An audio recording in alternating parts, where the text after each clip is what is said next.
Room. And today we're going to talk about a recent situation. You all have seen it in the news. Michael Jordan and Lori Harvey break up. Everyone's shocked or not shocked, right? Not shocked or not or shocked. So, yes, to be shocked or not to be shocked. So, anyways, picture perfect marriage, rich, handsome, famous, got it all.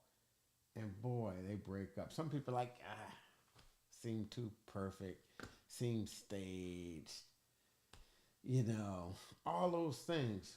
But boy, how could they not make it, we may ask.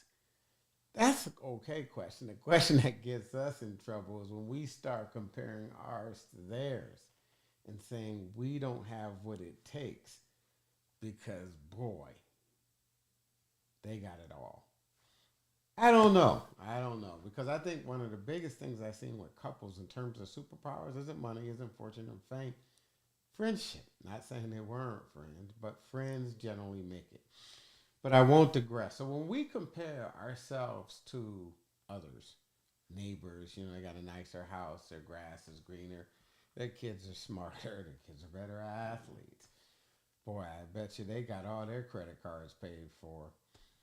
We just go down a rabbit hole and we compare their life to ours. And we don't recognize that we're comparing our B roll to their trailer. So the B roll is like the alternative footage, right? Stuff we might use for a backup scene or whatever the case may be. But the trailer finally edited and we just get the best parts of the movie. We don't really know if it's a good movie, but the trailer doesn't care about that. It just wants us to show that it's a good movie. So one of the first things I noticed when I started to work with couples is what I called the perfect dance. The perfect dance. So have any of you ever compared yourself to this couple? They come in the party and they look perfect. I mean, they finish each other's sentence. They finger food each other, and boy, they got that magic touch. They have kept the fires burning. And sometimes it's real, don't get me wrong.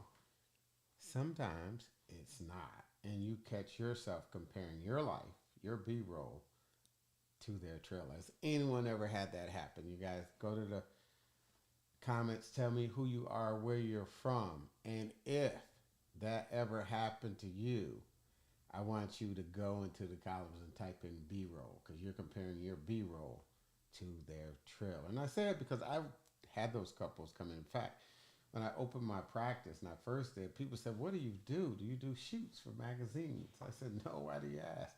They said, "Because you got all these perfect looking couples." I was like, I guess it would seem that way because like the beautiful people come and you're just looking. They got challenges. Sometimes they'll come in the first 15 minutes, they'll start doing their perfect dance. And I'll be like, "Why'd you come to see me? We only got 35 more minutes here." And they go into the story and they have problems too. It's okay. You're not alone. They're not alone. And if you're one of the perfect couples or looking anyways, get help. You know who you are. You're the type that everyone thinks, boy, if we broke up, the world will fall apart. Or they come to us for advice. We have our own challenges. All couples do. So I had this one couple. We'll call them the Browns, right? They would go to the party and do this perfect dance. And one night they were telling me about it, and they said, and it really felt worse when we came home. Because we didn't speak 2 weeks before, we didn't speak the drive there, we didn't speak the way back, we didn't speak the week after. And finally, boy, we set an appointment. And it's just lonely. So I'm saying to you, don't compare yourself with the Joneses all the time because just when you catch up with them, they frequently refinance. So look at you, look at your friendship. If you need support, get the support, but don't compare yourself to someone's trailer because you might be feeling far less happy than you should because you never know their situation.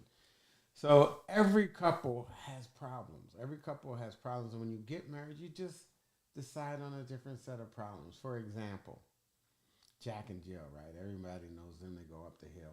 Well, they get married in my version of the story. And Jill is with Jack, and they're at a party. And Jill's like, I never noticed what a wallflower he was. That Jack, boy, he is boring. And he doesn't talk to nobody at the party. He doesn't shake hands. He doesn't make a real impression. So her mind drifts, right? She wonders. We all have wondered, right? Boy, what would it be like if I had married so and so? How many, if you did go to the browser, type in so and so, but try not to let your spouses see it, right? So if you think that, she did too. And she said, what if I had married Jamal? Oh yeah, that Jamal, he's not boring. He's not a wallflower at all. I mean, he had been out there starting and ending the party. And then she remembers, yeah, but after two, three, four drinks, instead of making the party being fun, he'd be the funny one because he'd be the butt of the joke, so they couldn't handle his liquor. So she stops. She thinks again. Yeah, but that Justin, yeah, he would have come in his designer cuffs and designer custom shirts, designer suits, exotic car. But would he have come? He's a workaholic, you know. Sometimes he shows up. Sometimes he even shows up on time, but most time he shows up late. He leaves early, or he doesn't come because a big project always takes precedent. So I say it to say we all have challenges. If you need help, get the help. Anyways, this is Dr. Shane, and I thank you for listening to this broadcast. If you like it, give me a thumbs up. If you don't, I'll take a thumbs down. Sometimes people like that hit too close to home. And I look forward to seeing you in one of our future podcasts. All right, make it a great day. Bye bye. Dr. Shane. All right.